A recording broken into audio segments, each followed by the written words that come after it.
Hello, I'm David Clay. Coronavirus is dramatically affecting the way we lead our lives and is having a huge impact on our society. It brings with it many anxieties and fears. Today I'm going to talk to Dr. Nick Summerton, a GP of over 30 years who works in Yorkshire. He's going to answer some questions from our readers about the virus and give advice on how to handle the situation in these difficult times. Good afternoon, Dr. Summerton, and thank you for joining us. Good afternoon.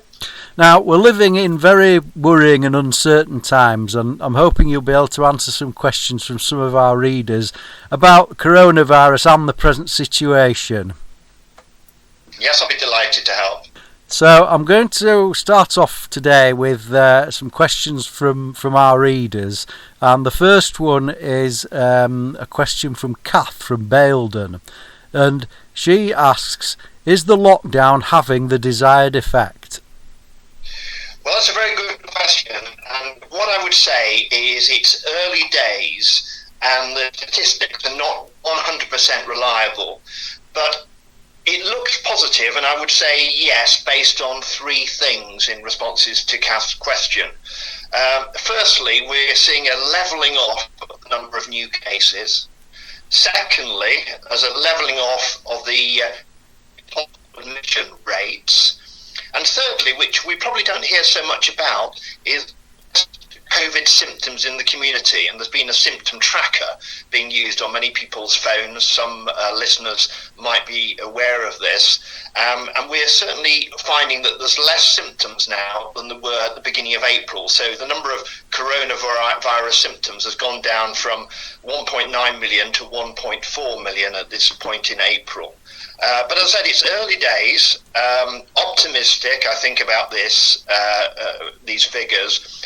But we need to carry on sticking to staying at home, except for our shopping, medical needs, work and travel, and exercising once per day. Because the other thing to remember is that although the new cases are levelling off, the death will sadly still continue to rise for a while, as there's a time lag for about 3 to 4 weeks. I hope that answers Kath's question. Okay, thank you very much. The second question today is from Hannah from Harrogate. When will it be safe to visit my grandmother in a care home? Again, Hannah, that's a very good question. What I would say at present, it's unclear, and there's really two factors I think we need to take into account. First of all, in relation to your nan, whether she's got any underlying medical conditions that put her at an increased risk, and certainly there are a group of people who need specific shielding at the moment.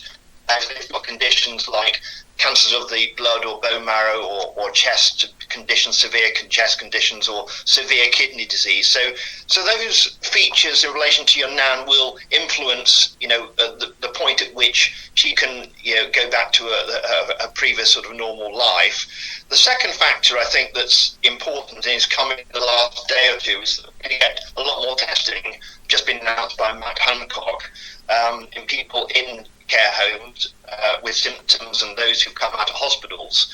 So I think that's going to also alter the way things move forward in terms of when you'll be able to visit your nan at home. But I think the other thing it's worth highlighting in relation to care homes is the fantastic work that the care home staff, who are very front line in this, are doing, putting themselves at risk and even locking themselves down with residents. So they really are doing a fantastic job. So hopefully they will soon get the protection as well, like the rest of us, that they deserve. Okay, so the next question now is Andrew from Ripon. I've had COVID-19. What is the likelihood of catching the virus for a second time? Yeah, I think, Andrew, that's a really good and actually very difficult question because it's been something that's been discussed for a while about the immunity after getting coronavirus. It seems likely that immunity will develop in most people after an infection, as is the case with most other sort of coronavirus type infections, and gives people some protection. But there are three particular questions that are being raised at the moment. I mean, firstly, are there some people who don't get immunity? And and that might be the case, and we're not sure about that yet. The second key question, and that will relate to any future immunisation programme, is how long will any immunity last? And the third thing is, and it is a bit like flu, will the virus change or mutate, and will we need to then, either come up with another vaccine, or will we be vulnerable to have a further infection? So I think there are some questions at the moment. I think for most of us it seems likely we'll get some immunity, but how long it lasts and whether we will need to have an immunisation in the future are questions that are outstanding. So in the meantime, we need to keep watching out, keep social distancing, start touching our faces and cover our coughs and sneezes until we get a much clearer answer around this. I hope that's helpful to Gary. Okay, Gary from Leyburn. My friends want me to go out cycling with them. Is it safe to do so in a peloton? Well, what I say to Gary is at present, the rules are quite clear. And what they say is one form of exercise a day, and that's a run, a walk, or a cycle ride, alone or with members of your household. Now, the word household is people you live with, and that's not your mates from the cycling club, unless they live with you. And as I wander around, I do see a lot of people who I wonder whether they're actually in the same household. So that's something just to be aware of. But looking into the future, when the rules are relaxed and we'll be able to cycle with other people, we still will need to take care and work out how to cycle safely while we wait for the vaccination to come online.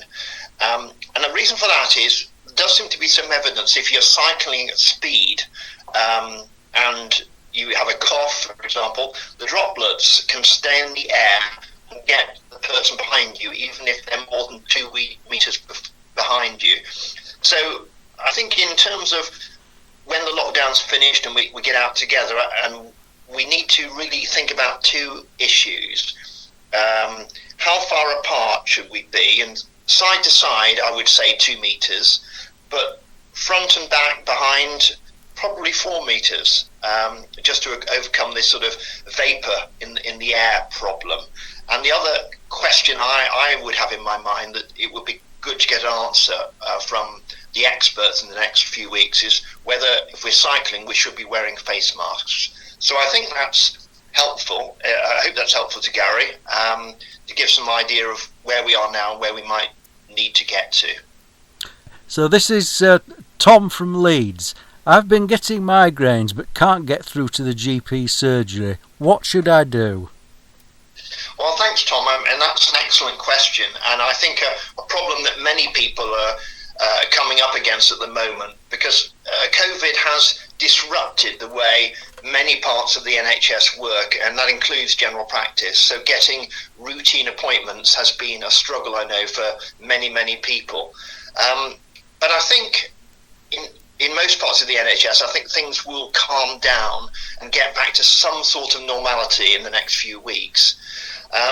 But in the meantime, for Tom, there are 2 options to consider if he can't get a response from his GP. Firstly, the 111 service. In fact, I'm helping the 111 service myself with calls, as are quite a lot of GPs who normally work part-time or semi-retired. And actually, I had a person with migraine over the phone just yesterday, and that was fine.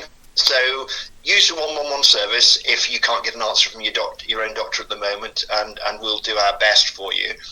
The other thing is that various of the private video consultation companies are also stepping up and trying to help out the NHS at present in some areas. And it's worth checking locally, if you can't get through to your GP, whether one of these companies like Livy or Dr. Morton or Doctor Care Anywhere or Push Doctor or Babylon can actually fill the gap for you in the short term.